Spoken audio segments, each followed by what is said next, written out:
Alright, SummerSlam is over, and I'm sure you're going to get a whole bunch of reviews of the show. I don't plan on doing it because I haven't done a review of a pay-per-view in a very long time.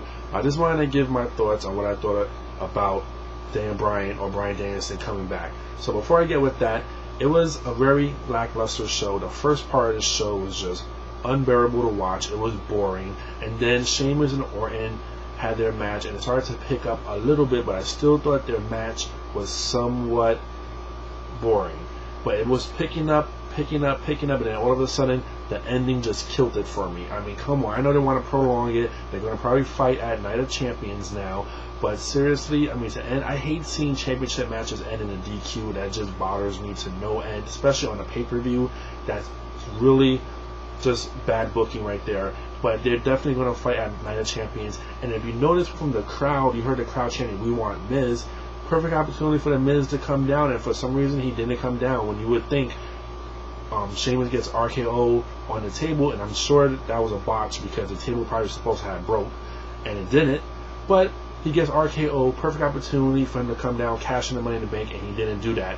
So on to Rey Mysterio versus Kane. Now, to nobody's surprise, like seriously, I predicted this months ago. There goes my phone blowing up. But I predicted this months ago that Kane was going to be the one responsible for Undertaker's beating or whatever it was, and that they're going to have one more match, one more feud before one of them retires, and so be it. They're going to have a feud now or a match for the 1,000,000th time, and we've seen this so many times. But I have liked Kane as of late, with the promos, and I feel like his whole monster gimmick is really kind of refreshed the past month or so. So I guess they're going to have a decent match, but I don't want to see... Hold on. Let me turn my phone off. There you go. Phone is off. Now back to what I was saying. Yeah, so I don't want to see the Undertaker win the heavyweight title right away like he did the last time he came back from his injury against CM Punk. I mean, he won the title so fast. So hopefully he doesn't win the title as quick as he did last time, but he's definitely going to be the heavyweight champion. Once again, the Taker is going to win the title. It's just a matter of time.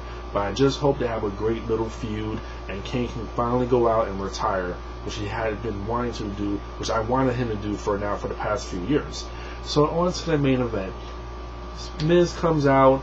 As soon as Cena said we found a partner, I knew it was going to be Bryan Danielson. I mean, it was pretty obvious. It was a great setup. They needed a mystery. They needed a partner. Perfect setup for Bryan Danielson to come back in the WWE. Now the only question is, he's booked for the September 11th Evolve show and against Sawa. And so I'm wondering now if he's going to actually do that booking, or is he now back full time in WWE. I'm hoping he does that booking, because it will be kind of bad for them to do all that promoting of the match and then he doesn't do it because he's back in WWE. So it will be interesting to see what happens there. Yeah, Miz came down and hit Bryan Danielson, so that does set up their rivalry, their feud, which is good. They can feud for the U.S. title. They can get the U.S. title from The Miz, because The Miz doesn't need that title. He's already well over. Doesn't need that title anymore. So, and then the ending, of course, Cena being Superman, winning the match. Now, if you notice, Cena came out with a purple shirt, which is new merchandise. So as soon as also he came out, I know there's a lot of rumors of, Cena was going to turn heel. And I thought about that as well. But as soon as I saw Cena come out with a purple shirt, I was thinking, okay, that's new merchandise.